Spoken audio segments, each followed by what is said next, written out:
చూడు పార్వతి, వృద్ధ బ్రాహ్మణ రూపంలో ఉంటాను, నువ్వు వృద్ధ బ్రాహ్మణిగా మారు. ఇక్కడే ఈ సరోవరంలో ఈ బురదలోని దిగిపోతూ ఉంటాను.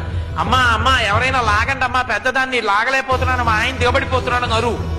పరిగెత్తుకొస్తారు. పాపం లేని వాళ్ళు లాగండి అను. ఎవరు పాపం లేదని నన్ను లాగుతాడో చూడు. శిఖరం దిగొస్తున్నారు అందరూ. అమ్మా అమ్మా మా ఆయన పెద్దవాడు ముసిలివాడు దిగిపోతున్నాడమ్మా, ఊబిలో లాగండి లాగండి లాగండి అంటుంది ఆవిడ. ఒక్కొక్కళ్ళు వస్తున్నారు, చేపట్టుకోబోతున్నారు. అమ్మ మీకు పాపం లేకపోతే లాగండి అంది ఆవిడ. అయ్యో లేకపోవడం ఏంటమ్మా, ఎందుకు వచ్చిన కూడా మురిగిపోతాడేమో ముసలాయనలే, ఇంకో కొత్త పాపం ఉంటుంది విడిపోతున్నాడు.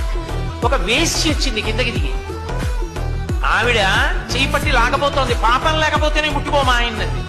నాకు లేదు పాపం. వేశ్యవిగా పాపం లేకపోవడం ఏంటి? నీకన్నా పాపాత్మురాలు ఎవరు ఉంటారు?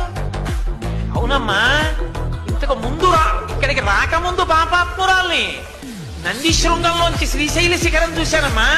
మోక్షానికి అర్హురాలంటే పాపం లేదు పుణ్యం లేదు నాకు, ఇంకా నాకు పాపం ఏదమ్మా, అందుకు లాగుతానని లాగింది, వెళ్ళిపోయింది మోక్షానికి.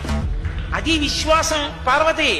అది ఉన్నవాడికి ఇస్తానన్నాను, నమ్మకం లేకుండా చూసిన వాడికి ఇస్తానని నేను చెప్పలేదు. ఇస్తానంటే అది నమ్మి చేసిన వాడికి ఇస్తానన్నాను. కాబట్టి నమ్మకం ప్రధానం.